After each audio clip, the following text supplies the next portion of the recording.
This is Pat Iyer with the Legal Nurse Podcast, and I have with me today Anne-Marie Huurre, who is coming to us from New York. She is a person who coaches executives and entrepreneurs and focuses a lot on the area of mindfulness, wellness, and stress management. I brought her to you today because working as a nurse in a healthcare environment or working with attorneys can generate a certain level of stress. And we need to know how to manage that so that we can maintain our equanimity and our moods and not let it affect our health. So Anne-Marie, welcome to the show.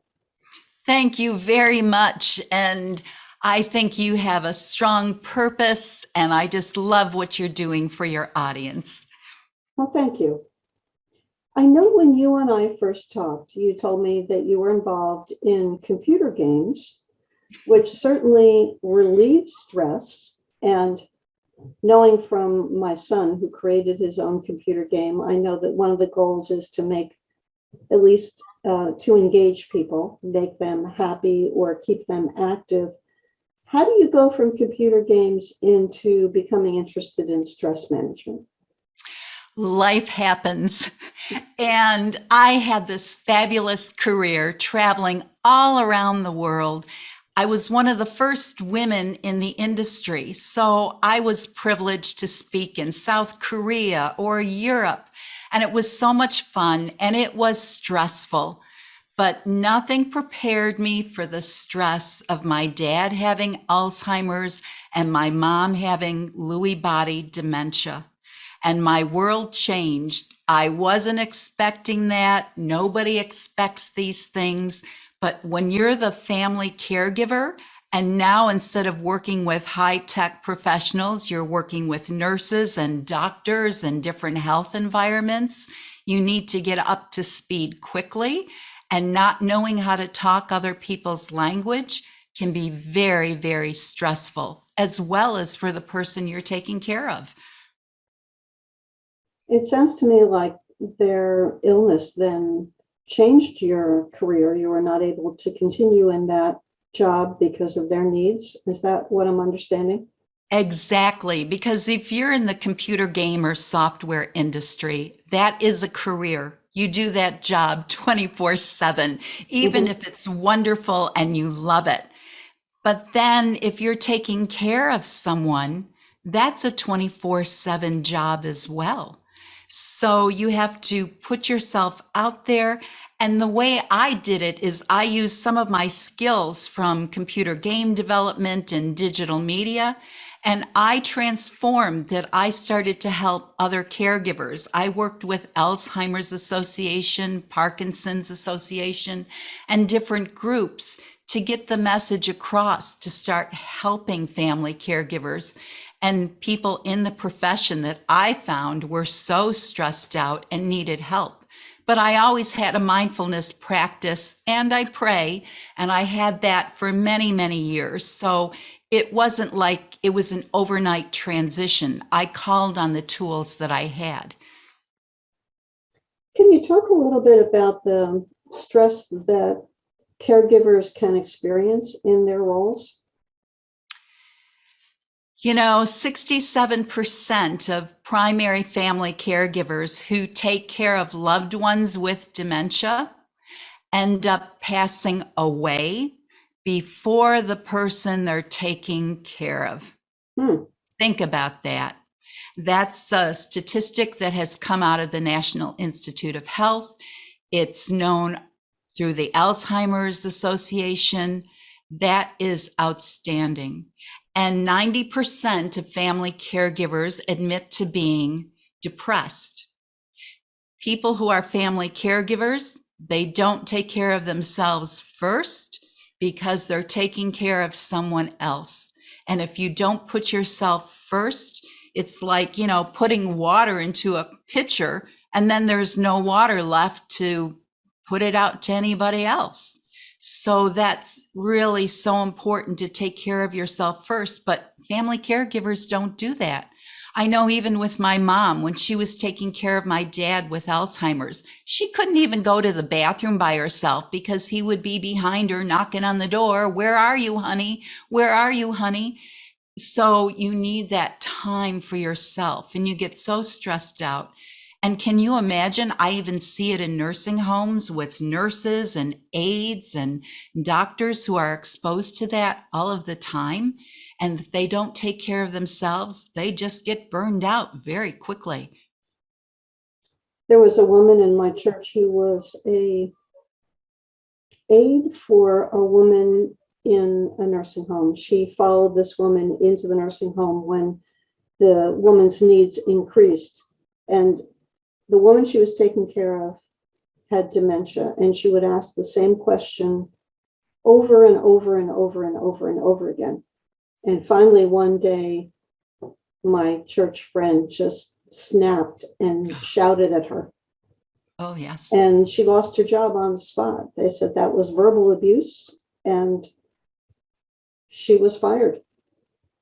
Yes, it does try your patience. I mean, one of the things about mindfulness, there are attributes, and patience is one of them.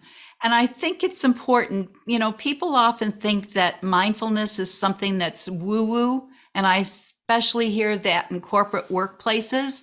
But mindfulness in this world in North America was actually brought in by Dr. John Kabat-Zinn, a cardiologist who started his program because he wanted to know if mindfulness techniques could reduce the stress and help in pain management for his patients. And he did this at the University of Massachusetts, and he studied this. And just like that family caregiver or the caregiver who went into the nursing home, of course you want to snap when somebody asks you that question 1,001 times, and then 5 minutes does it again afterwards. But if you understand that you're speaking to a disease, not to that person in that moment, it's so much easier for you to accept what's going on. And it's not easy. You can't do it all the time. And sure, we lose our tempers. But unfortunately, she was in a nursing home when she snapped with other professionals there. And it's heartbreaking because nursing homes are understaffed and people need to bring in outside family members and caregivers to help for the loved ones to ease the pressure on nursing home staff. Mm-hmm. You talked about mindfulness a few minutes ago, and I think our listener would be interested in knowing more about what is mindfulness? How do you practice it? Tell us a little bit more about that concept. Mindfulness obviously means awareness, but there are actual attributes that if you practice these things and you keep them in the forefront of your daily practice, things like trust, letting go, forgiveness, patience, and really understand those things and incorporate it into your life, that's mindfulness. It's also common sense. And when I say practice, yes, there are things like yoga, and there are things as meditation, which is a good, important part of a practice. But it's also just taking 5 minutes here and there and incorporating those things into your life. Even a simple thing like a couple of years ago, when everybody started jumping on Zoom and corporations were saying, oh no, my staff is working from home and I can't control what they're doing. And you get on the Zoom room and everybody's like, okay, did you do this today? And this, and this. According to the New York University Center of Mindfulness, the first question today asked in a Zoom room is, how are you today? That's a mindfulness practice. By just taking the time to do deep listening, to really have that curiosity, a beginner's mind. And if you start incorporating those things into your life, You let go of a lot of things that maybe would stress you out, that now they don't, because you keep things in perspective. And you and I have talked about this idea of, perspective, that if you keep things in the right frame of mind, you let things go. You don't become stressed out. And those are the tools really that are the foundations of mindfulness. They also lead to other things such as forgiveness or kindness or gratitude. Those are all the embodiments of mindfulness. And it's just thrilling for me when I work with my clients that once they get it and start incorporating these things into their lives, or even in the corporate world or in hospitals, that everybody's just much nicer. They're nicer to themselves and to each other. Mm-hmm. I know that you're aware, as is our viewer of this podcast, if you're watching on our YouTube channel or you're listening, that the stress levels in healthcare have gone up significantly since the pandemic began. What are some of the negative effects associated with those stress levels? If we don't take care of ourselves, we're in trouble. And I hear this more from medical professionals than I do in teaching, what mindfulness is. I mean, people will say, "Oh, you didn't take time to go to the dentist. Now you have rotten teeth." I mean, Buddha did not meditate to reduce stress, but stress comes into our lives that, we know what our stressors are if we take the time to identify them. So all of a sudden you have a headache or a tummy ache, or, your heart is racing and you have high blood pressure. Those are things that are caused by stress.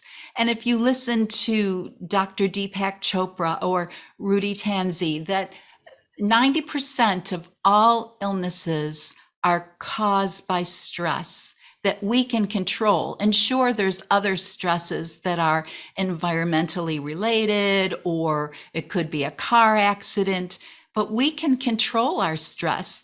And if we don't, all those things in our body that start going wrong, that is stress.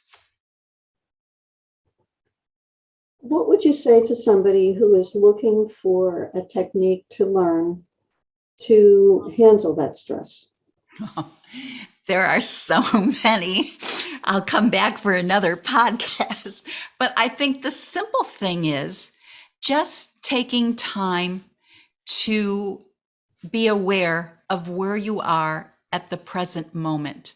I mean, here's a little technique that we can do. You just look around the room for 5 things that are the color blue. Then look around the room and think of 4 things that you can smell. Look around the room and just think about 3 things you can taste. And you start using your senses all the way down to the end till you learn one thing, and that is your awareness.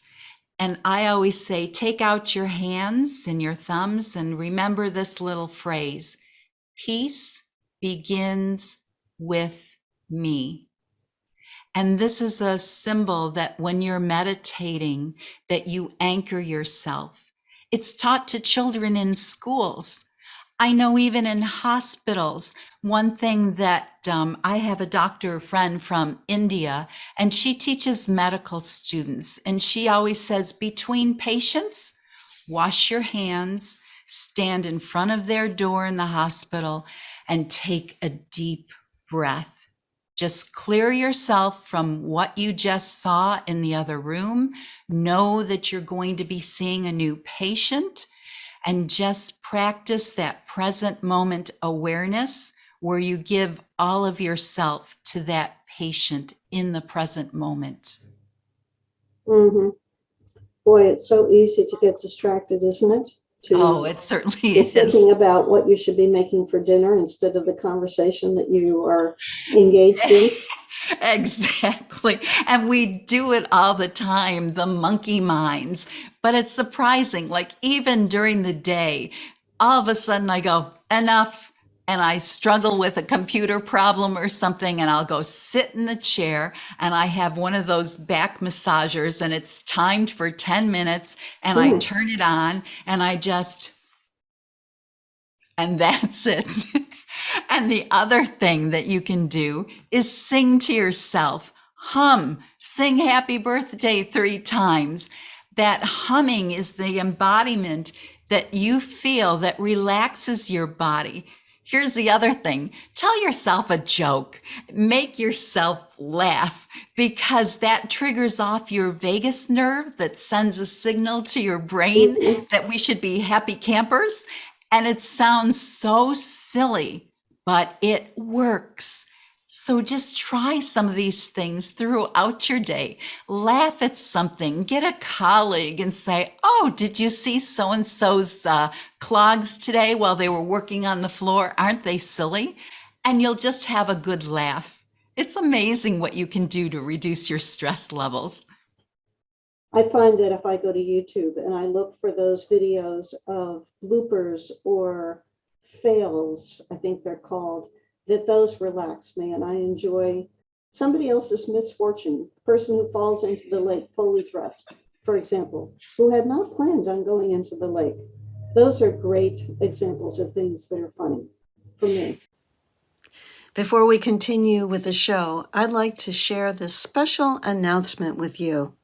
This is Pat Iyer, and I have with me Barbara Levin, who is one of the speakers at our Domestic Violence Conference taking place June 9th and 10th, 2022. Barbara is an orthopedic nurse who works as a clinical scholar at Massachusetts General Hospital, taking care of patients virtually every weekend, and has certainly had in her career a lot of exposure to broken bones. Barbara, we invited you to come to the conference so that you could share some information about the kinds of traumatic fractures that might occur in domestic violence, and more specifically, intimate partner violence. Can you tell our viewer a couple of tips about what you'll be covering at our conference? Absolutely. My program will include orthopedic injuries and complications. It's very important for legal nurses to understand the types of fractures that can occur, but also the complications, so that when they're interpreting medical records, they take all of those factors into consideration. We will discuss different types of fractures, bone integrity, and how osteoporosis can add a new layer when it comes to injuries to the bone. We will discuss healing issues, malunion of fractures, as well as non-union of fractures. We will also talk about stages of healing. So if you're looking at some medical records, understanding what are old fractures and what do new fractures look like. And that's very important when taking a look at these cases. Other areas that we'll discuss are open versus closed fractures, comminuted fractures, spiral fractures. Spiral fractures oftentimes are linked to an individual, let's say, for example, grabbing an arm and twisting the arm. And you'll see examples of that. There are times that adults will come to the hospital time and time again and present with new fractures, new upon old. And it gets to the point that the nursing staff and others call social services in, thinking this must be domestic abuse. This must be some type of abuse. And I'm going to show you something that you probably won't consider. And that's another bone issue that can cause these fractures, and it is not related to abuse. So please attend our program, stay tuned, and I look forward to seeing you. Thank you, Barbara. You have me intrigued. I want to know the answer to that, but I know you will share it at the conference taking place June 9th and 10th, 2022. If you see this video after the conference, we will be making the recordings available and you can catch up on what you missed. Our focus in this conference is how LNCs help attorneys with domestic violence cases. There are unfortunately a lot of partners who are injured, both men and women, and a lot of medical issues that an attorney may not be able to handle without the skilled help of a legal nurse consultant. And that's where you come in. Come and get the specialized training that you need at our conference. You can sign up for the conference at lnc.tips/DV. That stands for domestic violence. That link again is http://lnc.tips/DV. We'll see you there, and you'll get a chance to ask Barbara Levin about her knowledge, and I know that it's going to trigger a lot of thought and perspective for you. We'll see you there.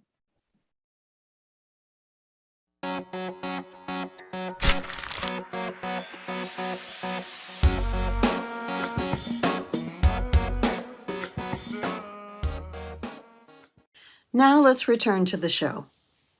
You know, here's an interesting project that happened out of the state of Wisconsin that they tried with dementia patients. It was a mindfulness technique of giving dementia patients iPods and headsets, playing music. They reduced the use of psychotic medicines by 90%. So when an aide saw a patient that was starting to have behavioral problems, she went to a nurse, usually it was a woman, that would go to the nurse and say, Mr. So-and-so or Miss So-and-so is having an episode. The nurse then would get out the iPods, put on the headsets, and that person would listen to the music, and all of a sudden they would start singing. And it was done primarily with dementia patients. But it's amazing that that same technique, if you just go off into your own little world of listening to some nice singing, or even if you're meditating, some sound bowl therapy, or just anything to calm you down, that has such an amazing effect on your body that's a mindfulness practice too, because you're taking it in and your body feels what's going on around you. Now, you mentioned a sound bowl, and that may not be a noun that everybody understands. Can you explain what that is? It's there are the Tibetan sound bowls, and I'm sure you have heard them before. Go on YouTube, Pat, and you can just look up Tibetan sound bowls, and they are just beautiful brass bowls or chimes or crystals, and they're just this calm little ringing. Or sometimes you will hear Gregorian chants from in church. That has the same effect, that people listen to these and that vibration that goes through your body changes the frequency of your body and your brain. And it sounds like, oh, I just said frequency in your body and your brain. But we all know that our brains are affected by the music that we're listening to. Our body believes every word we say. So if you're a happy camper, your body's going to believe it. If you're negative all the time or have those negative friends that bring you down, say goodbye to them. Put them in a nice place with respect, but hang out with those happy people in your life. Yes. All right. I'll have to watch for that. In fact, I think that my son received a sound bowl as a wedding present, now that you're describing it, because he loved the vibrations that came from that bowl. Mm-hmm. Absolutely. Let's bring this to the healthcare professional. And I know that you've talked a little bit about this, but what have you been reading or learning about in terms of the techniques that the legal nurse consultants listening to this program should be aware of? Let's face it, nurses, no matter what aspect of nursing they're in, are stressed. I think I don't have a lot of exposure to legal nurses, but you have taught me some of the things that have gone through that they're not respected and oftentimes spoken down to. That negativity gets to you. And a practice in mindfulness will help keep things in perspective, that you can own yourself and your own being. And if someone criticizes you, you know it's their problem. It's not you. And I think we forget that we take things personally because so many of us want to be people pleasers, or we want to do the job right. And the thing is, we have to have confidence in ourselves that we are doing the best we can. We are professionals. We are doing the job right. Their reactions are not your problem. Mm-hmm. It's your reaction to the situation. So if somebody came to you and said, I don't like this, you're not doing this right, blah, blah, blah, blah, blah, you can calmly talk to them and say, well, what should I be doing? Rather than, oh no, I did this wrong. What am I going to do? Like, how do I fix it? And just having that grounding where you take a deep breath and you say, this is true. This is not a what if scenario. And you anchor yourself and your strong belief in what you're doing.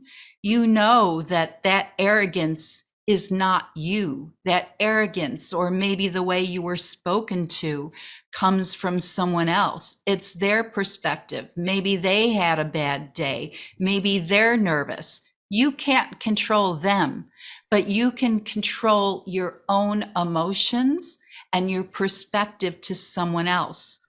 I know, there are times that I've seen nurses in hospitals running around like crazy, and they'll actually say, oh, that doctor, he's such a prima donna.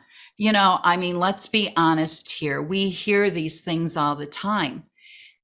But if they know what they are doing and keep firm in what they are doing, then they know that that's the right thing, and let the consequences fall where they may. It's like that saying about water falling off of a duck's back. It's not always easy, but just take that deep breath, center yourself, look at things from all perspectives, because that's what we do in any profession, but especially I know working with lawyers who oftentimes have problems of their own, especially with alcoholism. And they are stressed out as well. And they take that stress out on the closest person that's near them at the time, whether it's their spouse or their colleague. So just keep it in perspective and value yourself. And I think that's what mindfulness does. People used to say, oh, I have my religion, I have my mindfulness or spirituality.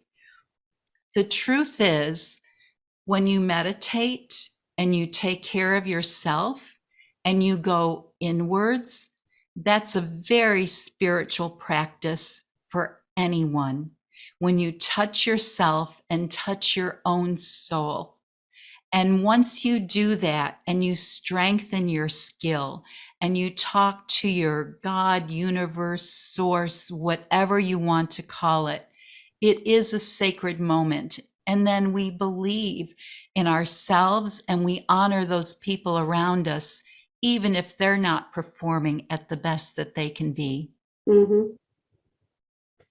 I had an experience on Saturday when I went into the drugstore to get my vaccine booster.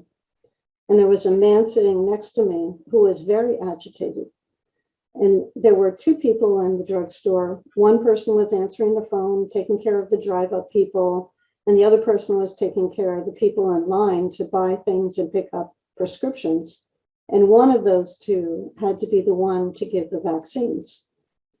So the man next to me, after a while, I was watching his body language. I'm sitting there with my Kindle because I knew in advance, they're going to be busy. It's a Saturday morning. I'm going to bring something with me to keep me engaged while I'm waiting. He's pacing, getting up off his chair, craning, looking at what people are doing behind the counter. And finally he says, "Is there a problem?" Clearly there was a problem. So the woman behind the counter said, "Well, you can see we're very busy, sir. We'll be with you as soon as we can." "Well, I had an appointment." She said, "Well, actually, your appointment was for 11. I think he must have gotten there early because it was 10 after 11 when he was carrying on. And he said, "Well, I have appointments myself too."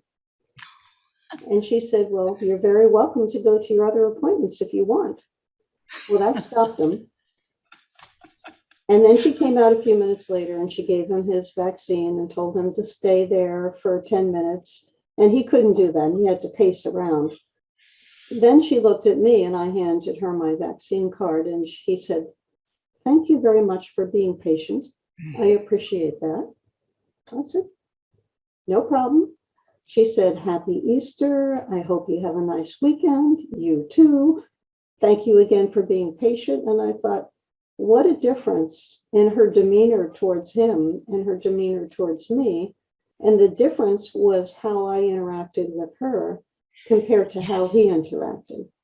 Absolutely. I was happy reading my Kindle. I was involved in the story. I could have sat there for another hour, but his level of agitation didn't get him anywhere except upset internally and feeling stressed because he had to wait.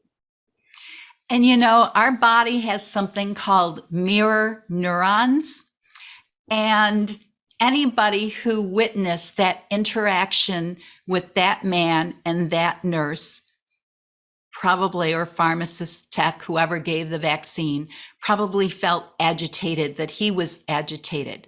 Now, if somebody else in the waiting room was watching you and your interaction with that nurse, they would go away feeling good. Because not only did you feel good and that, tech felt good helping you, but somebody else witnessed it. It's just like in the shopping line, when you're at the grocery store and somebody forgets their change or their card, and then somebody says, "Oh, don't worry, I've got a couple of extra cents. Here you go." Well, there's an act of kindness there that two people had with each other. But then the person who watched that act of kindness thought, "Oh, wasn't that nice?" And it just brings a little bit of a joyful moment. And I think if we keep ourselves aware of those joyful moments, they just build up. Like I call my project Moments to Mindfulness, because life is about moments, and it's one moment stacked on top of the other or the other or the other.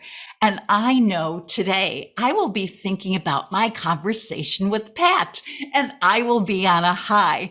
And it's just these little moments that have come together because I know that you're doing good in the world and what you're doing and the behind the scenes projects. And it brings me joy. And I hope your listeners will say, "That Pat is a great person. She's helping so many other people." And then that joy is contagious. And we have a way of just livening up the world. And that reduces our stress too. Well, thank you for that.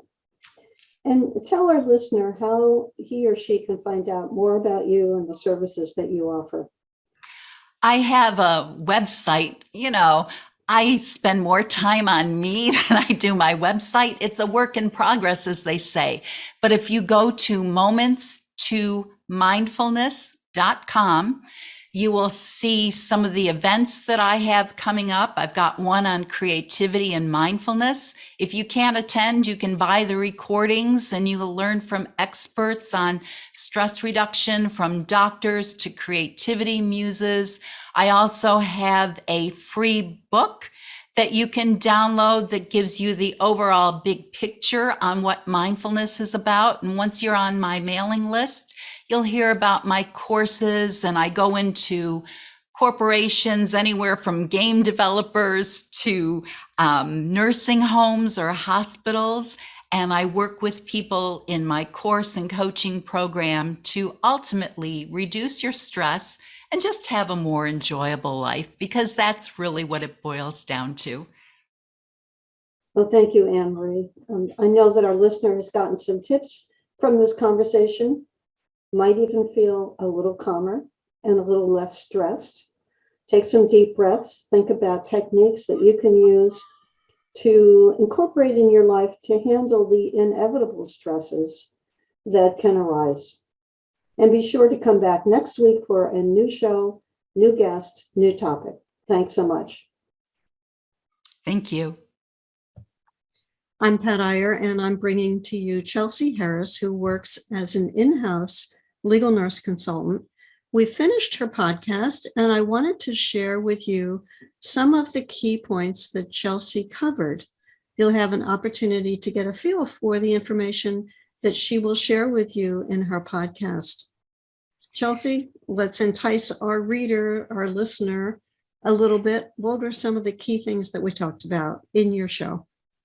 So today we talked about how I became a legal nurse consultant and went from working bedside in a very busy level 1 trauma ER to working at a desk as legal nurse consultant for a defense law firm. We discussed my role as a legal nurse consultant in-house and how I go about finding experts, what all my responsibilities are in-house compared to being a legal nurse consultant outside of the office. We also discussed the pros and cons of working in-house at a law firm and how good of a juggler I am with all of the tasks that I need to get done. All right. And we should mention that Chelsea had at one point 4 children under the age of 5 when she began her job. So think about, she's juggling her home and she's juggling her legal nurse consulting practice. And oh, by the way, we should mention she also does sexual assault nurse examinations as well. Yes. So this is one busy lady who knows how to multitask, and you'll pick up concrete tips that you can use as you think about or explore the idea of working as an in-house LNC. Thank you. Be sure to get Chelsea Harris's podcast queued up next. Thank you.